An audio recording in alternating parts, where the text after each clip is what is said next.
It's Friday and time for StoryCorps. As we mark the 50th anniversary of the Civil Rights Act of 1964, let's hear about one moment that's been largely forgotten but that played a role in the passing of that landmark legislation.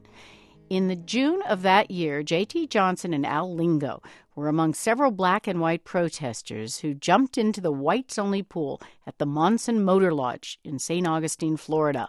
The owner tried to force them out by pouring acid into the pool. He really lost it. He did. Everybody was kind of caught off guard. The girls, they were most frightened, and we moved to the center of the pool. I tried to calm the gang down. I knew that there was too much water for that acid to do anything. Also knew we wasn't going to be in there long, that someone was going to drag us out of there. When they drug us out in bathing suits and they carried us out to the jail, they wouldn't feed me because they said I didn't have on any clothes. I said, this is the way you lock me up. But all of the news media was there because somehow I guess they'd gotten the word that something was going to happen at that pool that day. And I think that's when President Johnson got the message. Our whole foreign policy and everything else go to hell over this. Yesterday in the swimming pool in St. Augustine, they started pouring acid in the pool. That had not happened before in this country, that some man is pouring acid on people in the swimming pool. But it was just something that had to happen, and it happened. And I'm not so sure the Civil Rights Act would have been passed had that not been at St. Augustine. It was a milestone. We was young, and we thought we'd done something, and we had.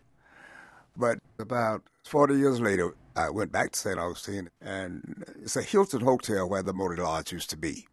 And I sat and talked with the manager. I said to him that, I can't stay in this hotel. You don't have any African Americans working there. He said, well, I promise you, the next time you come down here, it'll be different. He immediately got busy. But he was one of the few people in St. Augustine, I think, that did some of the things that we have been talking about. So to go back to St. Augustine and it's still somewhat the same. Now, that does make me feel bad. The lifting is still kind of heavy. But I'll continue to work as hard as I can as long as I live. I won't ever stop and I won't ever give up.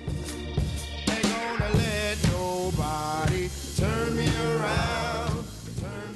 That's J.T. Johnson and Al Lingo at StoryCorps in Atlanta, Georgia. Like all StoryCorps interviews, their conversation will be archived at the American Folklife Center at the Library of Congress. You can hear more stories from the civil rights movement on the StoryCorps podcast at npr.org.